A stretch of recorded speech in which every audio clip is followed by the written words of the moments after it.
I mentioned not coaching once to Brooks, and Brooks said, "Dad, you can't quit coaching." And he said, "I think you'll die if you quit coaching." I'm the head basketball coach at Lafayette Jeff. This is my 45th year to be a head basketball coach. My dad played college basketball at Purdue for 1 year, and then he transferred to Auburn for his final 3. I was born in Indianapolis, and then I kind of moved around with my dad's job a little bit. Moved to Alabama. I didn't want to go to Alabama because I'd always coached high school basketball in Indiana. There was a guy that was the AD at the school in Mobile. I knew this guy, he was a baseball player at Auburn. Every year he'd say, "Hey, why don't you coach basketball here?" And I'd say no every year. And then I started doing some research on it and saw that middle school kids could play varsity basketball. So we moved to a pretty big high school. It was called Alma Bryant in Mobile, Alabama. I played as a 7th and 8th grader there and a 9th, so I was there for 3 years.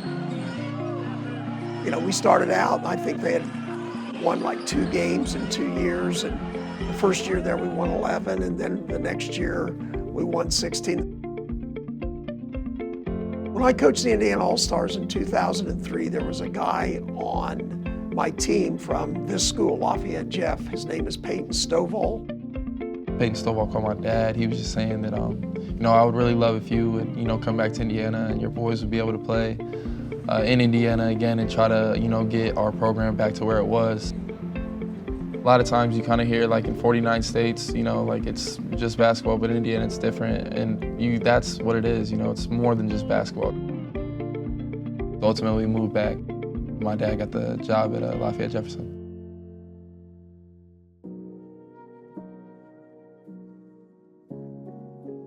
My dad played a pretty big role in my recruitment process. He was always telling me, you know, like you want to go where you're, not where you're wanted, but where you're needed. Being a coach's kid is great. That was my time with my dad. All the memories. I think Brooks and I bond over that.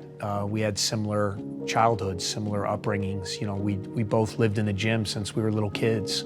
And because of that, we have such a love of the game of basketball. It's ultimately a big reason why I trusted Cons, and it was honestly a big reason why I came here. I remember I had committed a little earlier than Father's Day, but I didn't announce it until Father's Day. And it was kind of like a gift to my dad. That was really cool. Yeah, it's important to me. It's just kind of Brooks, you know. It's the way he is.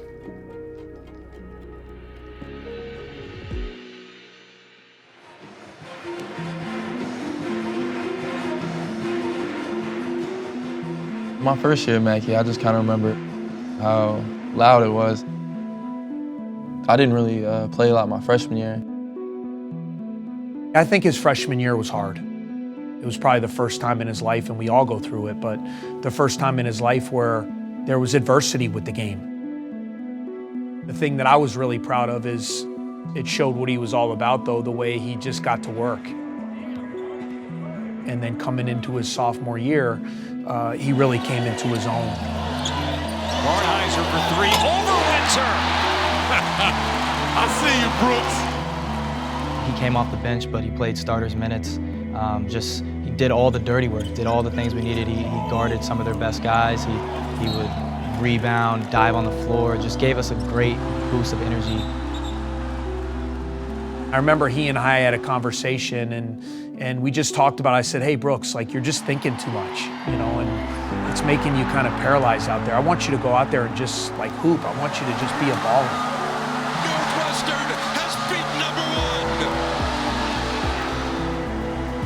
And now to see him in a starring role, not only as a player, but in leadership, it's a testament to who he is. And we've got a Cat-Court storm for the 2nd straight year. When you grow up and you watch a lot of basketball and you watch the Big Ten and you see these environments, he's not afraid by it. I think going on the road in the Big Ten is just, you really see how blessed you are and like how fun the game of basketball can be.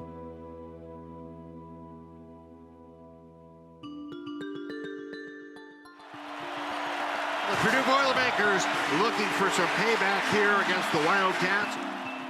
It feels great to be coming home.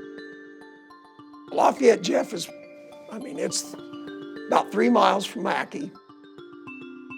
It's funny that here's this player that plays at Northwestern from Lafayette in a town that's so Purdue, because Purdue is, it means the world to these people here.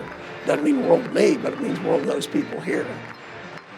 Not an empty seat that I can see, Billy McKinney here. All 14,876 appear to be taken. When my dad watches me play as a fan, he's very just locked into the game. Doesn't really show a lot of emotion. I try not to be emotional. There'll be a lot of Lafayette people, and just about all those people are Purdue fans. But they appreciate Brooks. Steele Barnhizer ahead of the pack, to the rim, lays it in. Purdue up by 3 with 56.7 remaining. Fires it left corner, there's Smith, runs the baseline, leaves it back out, Lawyer, an open 3, got it.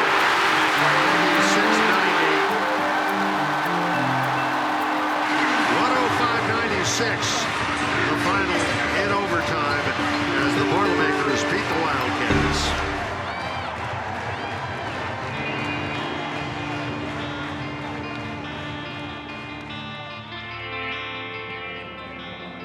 After every game, my dad and I will definitely talk about the game. We always kind of have our father-son, old coach, old player kind of moments after the game for sure. 10, please. I thought we were going to win. I thought we were going to win. Thanks a lot. Yep. Love you, Dad.